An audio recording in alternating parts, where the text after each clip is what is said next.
మళ్ళీ ఈరోజు పిలిస్తే మళ్ళా పోయినాం. ఎందుకంటే చట్టాన్ని గౌరవించే వ్యక్తులుగా, న్యాయస్థానాల మీద నమ్మకం ఉన్న వ్యక్తులుగా నువ్వు ఎన్నిసార్లు పిలిస్తే అన్నిసార్లు వస్తా అని చెప్పిన పొద్దున్న నుంచి 9 గంటలు ఒకటే క్వశ్చన్, అటు తిప్పడుగుడు ఇటు తిప్పడుగుడు, తిరులమరలేసి మరల తిరులేసి అడిగిందే అడిగి నేను కుల్ల చెప్పిన ఇప్పుడు హరీష్ రావు గారు చెప్పినట్టు ఈడికెళ్ళి ఎట్టి పరిస్థితుల్లో ఫార్ములా ఈ రేస్ పోవద్దు అని చెప్పి మొదటి సంవత్సరం విజయవంతంగా నిర్వహించిన తర్వాత 2వ సంవత్సరం కూడా ఈడనే ఉండాలి అని చెప్పి ప్రభుత్వ పరంగా విధానపరమైన నిర్ణయం తీసుకున్నాము.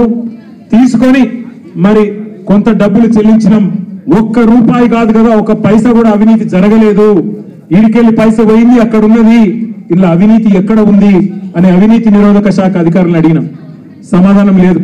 బెబ్బెబ్బే ఏంది అంటే ఫైల్ ఇటు పోయిందా, ఇటుకెళ్ళి పోయిందా, నువ్వు కుడి చేతులకి వెళ్ళి ఇచ్చినావో పైసలు, ఎడమ చేతులకి వెళ్ళి ఇచ్చినావో పైసలు అని చెప్పి పనికిమాలిన ప్రశ్నలు తప్ప, చిట్టినాయుడు రాసిచ్చి పంపిన ప్రశ్నలు తప్ప ఏమీ లేని విషయం. అందుకే నేను మొన్న చెప్పినా మళ్ళీ చెప్తున్నా, ఇది లొట్టపీస్ కేసు, ఈయన ఒక లొట్టపీస్ ముఖ్యమంత్రి. ఏది కాదు, వీళ్ళతో ఏం చేయరాదు. పరిపాలన చేత కాదు, ప్రజలకిచ్చిన హామీలు నెరవేర్చే దమ్ము లేదు. అందుకే దద్దమ్మ రాజకీయంతో ఇవాళ తప్పించుకునే ప్రయత్నం చేస్తా ఉన్నారు. మొన్ననే మన నాయకుడు పెద్దలు తెలంగాణ సాధించిన నాయకుడు కేసీఆర్ గారిని కమిషన్ ముందుకు పిలిచిండు. అంతకుముందు హరీష్ రావు గారిని కమిషన్ ముందుకు పిలిచిండు. ఆయనకున్నదంతా ఒకటే షోకు, నేను నెల రోజులు జైలున్నా లుచ్చా పని చేసి వీళ్ళని కూడా పెట్టాలి కొన్ని రోజులు, అదొకటే ఆయన షోకు. ఆయనకున్న పైశాచికానందం అదొకటే. సాడిస్ట్ ఉంటారు చూడు కొంతమంది, నాకు దక్కని ఎవరికి దక్కద్దు అన్నట్టు, నాకు జరిగింది నీకు కూడా జరగాలన్నట్టు ఆయన ఎట్టి పరిస్థితుల్లో కొన్ని రోజులు జైల్లో పెడదామన్నది ఆయన షోకు. అందుకే నేను ఇలా అధికారులకు కూడా చెప్పిన, మీకు పైకి వెళ్ళి రావచ్చు ఆదేశాలు, ఇప్పటికే దెబ్బను వస్తే పెడితే పెట్టుకోర్రు పోయి ఏముంది, మీరు పంపితే కూడా 15 రోజులు వదిలేస్తా, ఏమున్నది, మంచిగా రెస్ట్ తీసుకొని వస్తా అని చెప్పిన. ఇప్పుడు కూడా మళ్ళీ చెప్తున్నా, తప్పు చేయలేదు, తలదించుకునే పని ఎంత మాత్రం చేయలేదు. తెలంగాణ ప్రతిష్టను పెంచే పని చేసినాం, తెలంగాణ ప్రతిష్టను ఆకాశం స్థాయికి తీసుకుపోయే పని చేసినాం తప్ప తప్పు చేయలేదు. అది కాళేశ్వరం ప్రాజెక్టు కావచ్చు, ఫార్ములా ఈ కావచ్చు, ప్రపంచంలోనే అతిపెద్ద లిఫ్ట్ ఇరిగేషన్ ప్రాజెక్టు కాళేశ్వరం. అందులో చేయని తప్పుకు ఇవాళ కేసీఆర్ గారిని, హరీష్ రావు గారిని పిలిచి వాళ్ళని అక్కడ ఇబ్బంది పెట్టే ప్రయత్నం, మన నాయకులు కార్యకర్తల ఆత్మస్థైర్యం దెబ్బతీసే ప్రయత్నం అక్కడ కమిషన్ ముందు.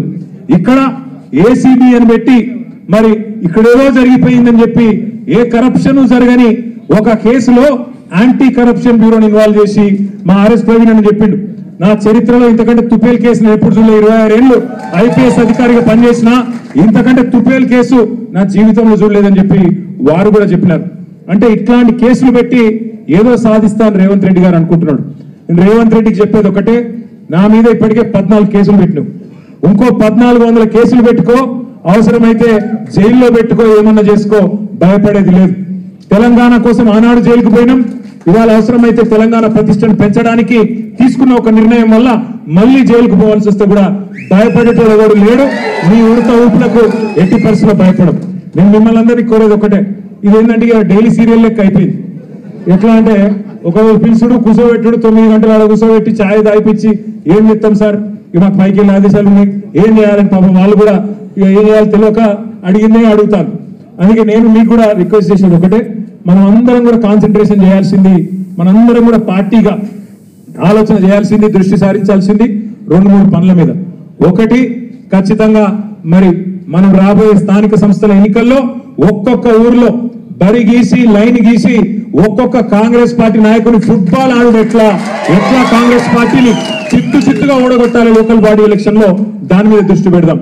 రెండవది, ఈ నెల 21వ తారీఖున కాళేశ్వరం ప్రాజెక్టు ప్రారంభించి సరిగ్గా 6 సంవత్సరాలు కాబోతా ఉన్నది. 2019 ఆనాడు జూన్ 21 నాడు మాన్యులు పెద్దలు మన తెలంగాణ తొలి ముఖ్యమంత్రి కేసీఆర్ గారు కాళేశ్వరం ప్రాజెక్టును జాతికి అంకితం చేసిన రోజు జూన్ 21.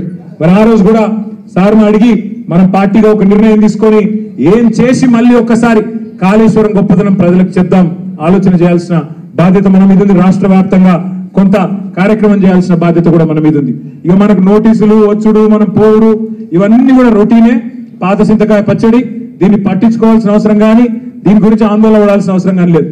పెడితే గిడితే 15 రోజులు జైల్లో పెడతాడు, పైశాచిక ఆనందం పొందుతాడు తప్ప వాడు పీకేది ఏమీ లేదు. రొట్టె పీసు భయపడేటోడు ఎవడు లేడు రేవంత్ రెడ్డి, గుర్తుపెట్టుకో. నీలాగా లుచ్చా పనులు చేసి 50 లక్షల బ్యాగులతో దొరికిన దొంగలు ఎవరు మా పార్టీలో లేరు. నీలాగా లుచ్చా పనులు చేసి అడ్డదారిలో పదవులు కొనుక్కొని ముఖ్యమంత్రి ఎవడు, పిసిసి ప్రెసిడెంట్ అయ్యే లుచ్చా పనులు చేసినోడు ఎవడు కూడా లేడు. మన బాగా బాధపడ్డాడట రేవంత్ రెడ్డి. నేను హౌలా అన్నా, బాధపడ్డాడట. నేను అడుగుతున్నా ఒక్కటి, తెలంగాణ ముఖ్యమంత్రి అయ్యుండి జై తెలంగాణ అనకపోతే నేనేమనాలి మరి? ఏం పేరుతో పిలవాలి? తెలంగాణ ముఖ్యమంత్రి అయ్యుండి తెలంగాణ రాష్ట్రాన్ని ప్రతిరోజు కించపరిస్తే నేనేమని పిలవాలి? తెలంగాణ ముఖ్యమంత్రి అయ్యుండి తెలంగాణ రాష్ట్రాన్ని దివాలా తీసిన రాష్ట్రం అంటే ఏమనాలి? తెలంగాణ ముఖ్యమంత్రి అయ్యుండి ఢిల్లీకి పోతే నాకు అపాయింట్మెంట్ ఇస్తలేరు, దొంగను చూసినట్టు చూస్తున్నట్టు నేను ఏమనాలి? తెలంగాణ ముఖ్యమంత్రి అయ్యుండి చెప్పులు ఎత్తుకపోతాడేమో అని భయపడుతున్నారు అంటే ఏమనాలి నిన్ను? అందుకే ఇక నేను ఎక్కువ అనగాని మీరు అనగాడికి అన్నారు, కానీ అది కాదు, నాకు అర్థం కాదు. ఆడవాళ్ళు 9 గంటలు వాళ్ళు కూర్చోబెట్టి మర్యాదలు చేసి వాళ్ళు పంపిస్తే మీరు 9 నిమిషాలని నాకు రక్తం వచ్చేట్టు చేసారు. మొత్తం కాడు బిస్కెట్ అక్కడ పిసుకుడేమో కానీ ఇక్కడ పిసుకుడు ఎక్కువైపోయింది. కాబట్టి మీరు పొద్దున్న నుంచి చాలా ఓపికగా ఉన్నందుకు మీ అందరికీ గౌరవ ఎమ్మెల్యేలు, గౌరవ ఎమ్మెల్సీలు, గౌరవ ఎంపీలు అందరికీ హృదయపూర్వకంగా దండం. మీరు కూడా పేరు పేరు అందరికీ నమస్కారాలు. జై తెలంగాణ, జై తెలంగాణ, జై కేసీఆర్, జై జై.